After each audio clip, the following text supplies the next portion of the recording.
আসসালামু আলাইকুম। আমি ওসমান হাদি। আসন্ন জাতীয় সংসদ নির্বাচনে ঢাকা ৮ আসনে স্বতন্ত্র এমপি পদপ্রার্থী। আপনারা যারা আমাকে চেনেন বা আমার ব্যাপারে কিছুটা খোঁজখবর রাখেন, দীর্ঘদিন ধরে বিভিন্ন পোস্টের কমেন্টে এবং আমাদের ইনবক্সে প্রচুর টেক্সট করেছেন অনেকে যে অনেকেই চান ছোটবেলা থেকে এখন পর্যন্ত আমরা যেভাবে বেড়ে উঠেছি আমি এই গল্পটা শুনতে চান। বিভিন্ন শোতে, পডকাস্টে কখনো কখনো আংশিক গল্প করার সুযোগ হয়েছে, কিন্তু যেহেতু এই গল্পটা বড় জীবনের গল্প, তো একটা শোতে বা একটা সিজনেও বলা খুব কঠিন। এরপরেও যেটুকুন একান্ত বলা যায় সিগনিফিকেন্ট গল্পগুলো, সময়গুলো, আমাদের বেড়ে ওঠার গল্প, এটা আপনাদের সাথে শেয়ার করতে চাই। এটা খুব সিরিয়াস কোনো শো না, শোটা হচ্ছে খুবই গল্পচ্ছলে জীবনের বিভিন্ন এলোমেলো গল্প করব, হয়তো সিকোয়েন্স মেনটেন করতে পারবো না। আমার ধারণা বেশ কিছু গল্পের ছোট ছোট সূত্র ধরে আপনাদের সাথে যখন রাস্তাঘাটে দেখা হবে বা অনেক বড় গল্পের সুযোগ হবে, তখন এই গল্পগুলোকে ধরে আমরা আরও লম্বা গল্প করবার সুযোগ পাবো এবং আপনাদেরও জীবনের গল্প শুনতে পাবো। কারণ ব্যক্তিগত পাঠক হিসেবেও আমার লাইফের সব থেকে আমার পছন্দের জনরা হলো অটোবায়োগ্রাফি। যত মানুষ আছে, যত কবি, সাহিত্যিক, লেখক, তাদের অটোবায়োগ্রাফি পড়া আমার জন্য অত্যন্ত পছন্দের। সুতরাং আজকে আমি যে গল্পটা বলছি অটোবায়োগ্রাফির মতো করে, আশা করি আপনাদের ভালো লাগে। আমার জন্ম 1993 সালে ঝালকাঠি জেলার নলছিটিতে, যেটা বৃহত্তর বরিশালের অংশ।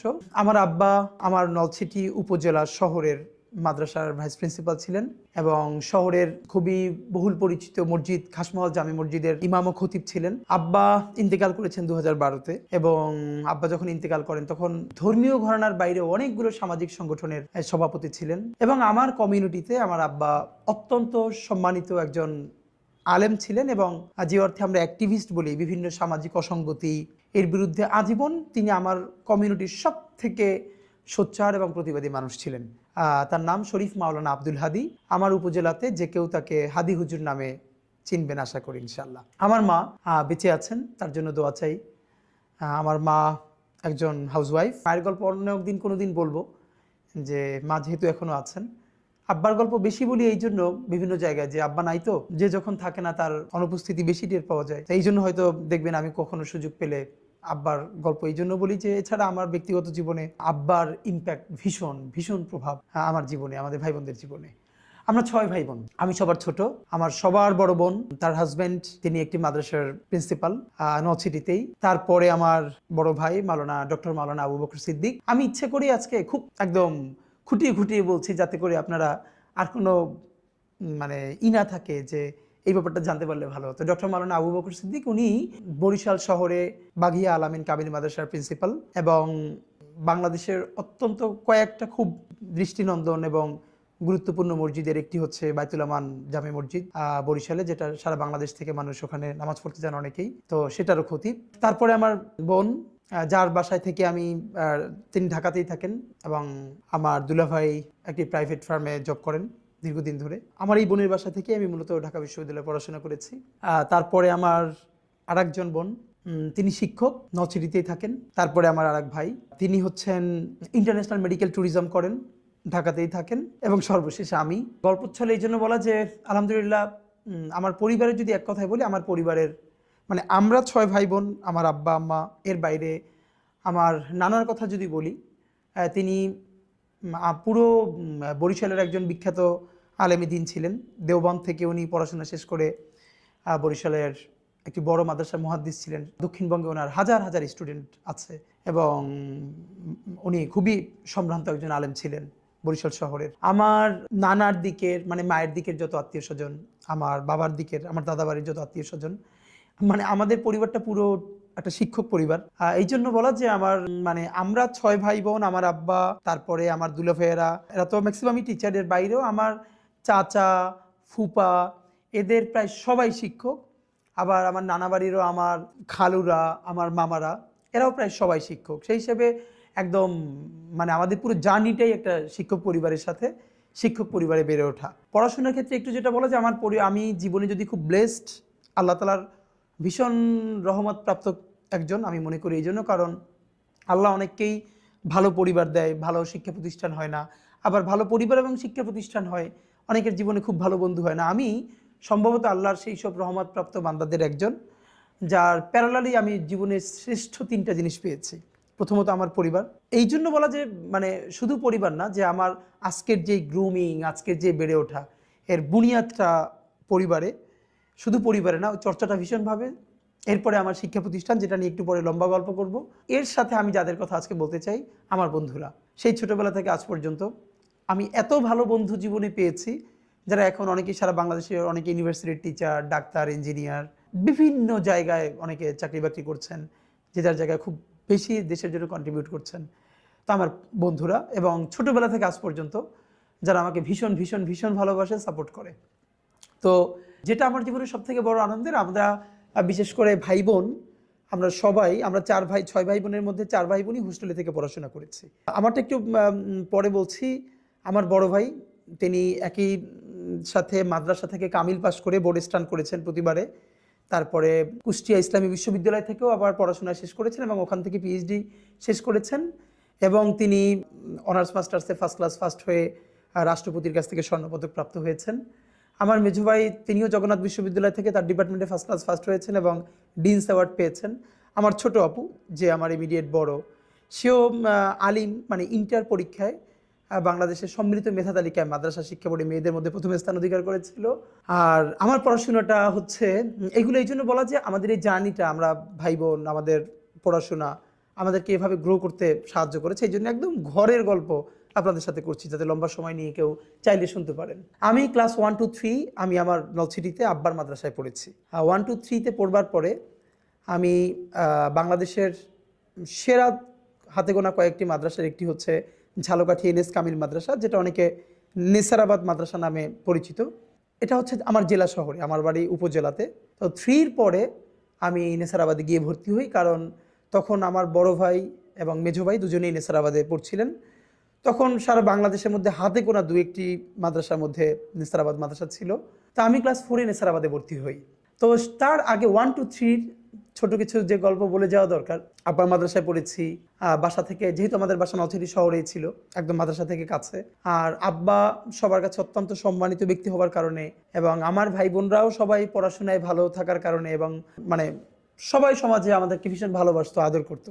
আমরা ভীষণ স্নেহ পেয়ে বড় হয়েছি পুরো সোসাইটির। তো আমি এখন যে গল্পটা সবথেকে আমার জন্য গুরুত্বপূর্ণ, সেটা হলো এই যে অনেকেই জিজ্ঞেস করে যে আমাদের এই যে আজকে পলিটিক্যাল কনসাসনেস এটা গ্রো করলো কিভাবে। আমি এটা অনেকবার বলেছি বিভিন্ন সাথে, আজকেও বলি যে আমার পলিটিক্যাল গ্রুমিংয়ের সাথে বিএনপির নামটা ভীষণভাবে জড়িত।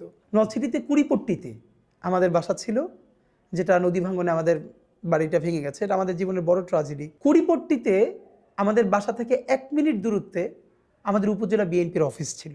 এবং আমার খুব মনে আছে যে আমার সাথে বন্ধুরা যখন দিনে খেলাধুলা করতে যেত, অফকোর্স আমিও খেলতে যেতাম, কিন্তু দেখা গেছে অন্য গল্প বা আড্ডার সময় আমি কম যেয়ে আমি বিএনপি অফিসে গিয়ে বসে থাকতাম। বড় ভাইয়েরা, ছাত্রদলের বড় ভাইয়েরা গল্প করতেন, বিভিন্ন পলিটিক্যাল গল্প করতেন, আমি বাসায় বসে সেই গল্প শুনতাম। সুবিধা ছিল যেহেতু আব্বাকে সবাই খুব সম্মান করতো, আমাদের পরিবারের একটা আমাদের প্রতি সবার ভালোবাসা ছিল। তা আমি গেলে সবাই পার্টি অফিসে আদর করতো, বসতে দিত। তো আজকে আমার খুব মনে পড়তেছে যে আমি তো প্রচুর চা খাই। এই কথাটা মানে এখন বলতেছি এই জন্য যে আমার সাথে যারা থাকে আপনি জানেন যে প্রচুর চা খাই। তো সেদিনকে কিছুদিন আগে শাহবাগে সকালে গেছি একটা কাজে, দেখি 7-এর বা 6-এর একটা মেয়ে ওই স্কুলে যাবে, দাঁড়িয়ে আছে ওখানে ও গার্ডিয়ানের সাথে। তো মনে হয় সম্ভবত বাস আসতে দেরি করতেছে, স্কুল বাস। ও ওখান থেকে চা কিনে চা খাচ্ছে। আমার দেখে এত শান্তি লাগছে, আমি ওরে গিয়ে বললাম তুমি আর 1 কাপ চা খাবা, আমি কিনে দিই, আমার খুব দেখতে ভালো লাগতেছে। এর কারণ আমি সম্ভবত মানে আমার লাইফের গল্প বললে চা খাওয়ার গল্প না বললে আসলে কমপ্লিট হবে না। আমি যখন 2 বা 3-তে পড়ি তখন আমার মনে আছে আমাদের এলাকায় 2 ধরনের চা, মানে বলতো যে সিঙ্গেল চা, ডাবল চা। সিঙ্গেল চা 1 টাকা, মানে হাফ কাপ বা একটু বেশি, আর ডাবল চা 2 টাকা। তো সেই আমলে আমি কাউরি দেখিনি আমার বয়সের যে দোকানে গিয়ে চা খেত। আমি দোকানে যেতাম, ডাবল চা নিতাম এবং পিরিচের উপরে চা ঢেলে পায়ের উপরে পা তুলে তারপরে খেতাম ক্লাস 2-তে 3-তে। বড়রা আমার দিকে তাকাই দেখতেন, আমার ভীষণ ভালো লাগতো যে আমি দোকানে চা খেতে যাচ্ছি। তো সেই যে চা খাওয়া শুরু, তারপর থেকে তো মানে এখন পর্যন্ত চায়ের উপরে আছি। যেই গল্পটা বলা দরকার সেটা হলো যখন 2-3-তে পড়ি বিএনপির অফিসে, তখন বিএনপি বিরোধী দল, সম্ভবত 2000 সন এরকম চলে, 1999 2000 এরকম। তখন মানে দেশে যে রাজনীতির পরিবেশটা ছিল, এইটা আমি এখন খুব আঁচ করতে পারি এই জন্য যেহেতু আমার একটা মফস্বল শহরে বেড়ে ওঠা। তখন যখন হরতাল হতো, বিএনপি যখন বিরোধী দল হিসেবে হরতাল ডাকতো, আপনারা আমার ধারণা যখন সেই সময়টা বড় হয়েছেন, মানে আমি যখন আমার শৈশবের কথা বলছি তখন আপনারা যারা আরও বড়, তখন নিশ্চয়ই এই গল্পগুলো রিলেট করতে পারবেন। আমি তখন মনে আছে যে হরতাল ডাকলে দুটো কাজ হতো। হরতালের আগের দিন সন্ধ্যার পরে আমাদের শহরে মশাল মিছিল হতো, বিএনপির পক্ষ থেকে হরতাল সফল করবার জন্য মশাল মিছিল করা হতো, এবং আগের দিন টেম্পুতে করে মাইকিং করা হতো আগামীকালকের হরতাল সফল হোক সফল হোক। আমার দুইটা ব্যাপার খুব মনে আছে। একটা হলো আগের দিন যখন মাইকিং করা হতো টেম্পুতে আগামীকালকের হরতাল সফল হোক সফল হোক, আমিও বড় ভাইদের সাথে টেম্পুতে উঠে যেতাম এবং আমি তাদের সাথে পাশে বসে মাঝে মধ্যে এরকম বলতাম। তখন আমার বলতো, যখন গ্রামের দিকে যেত যে তুমিও বলো, তখন আমি মনে আছে আমি ক্লাস 3-তে পড়ি, আমিও মাইকে বলতাম যে আগামীকালকের হরতাল সফল হোক সফল হোক। সন্ধ্যার পরে মশাল মিছিলটা আমার জীবনে ভীষণ ইম্প্যাক্ট ফেলছে। আপনারা জানেন যে আমরা যখন এই সময়টা বড় হয়েছি, মফস্বল শহরে নিয়ম ছিল বিকেলে যেথায় যাই খেলাধুলো করি, মাগরিবের আজানের সাথে সাথে বাসায় ফিরতে হবে। তো মশাল মিছিল যেদিন হবে আমার তো সেই মিছিলে থাকতেই হবে এবং দেখতে হবে। তো বাসায় ফেরা যাবে না এবং না ফিরলে তো অবশ্যই মার খেতে হবে। সেই মাইরের ঝুঁকি নিয়ে আমি বিএনপির অফিসে বসে থাকতাম।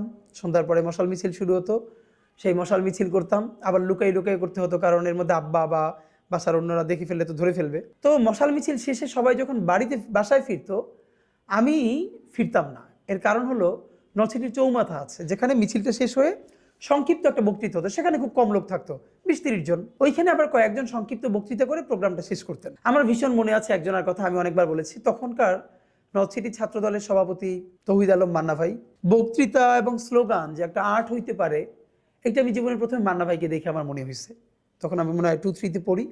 মান্না ভাই যখন মিছিলে স্লোগান দিত, আমার মনে আছে আমি বাসায় এসে ওই স্লোগান প্র্যাকটিস করতাম। বিশেষ করে সন্ধ্যার পরে মশাল মিছিলে পরে মান্না ভাই চৌমাথায় যখন তিনি বক্তৃতা করবেন, এইটা শোনার জন্য আমি দাঁড়াই থাকতাম।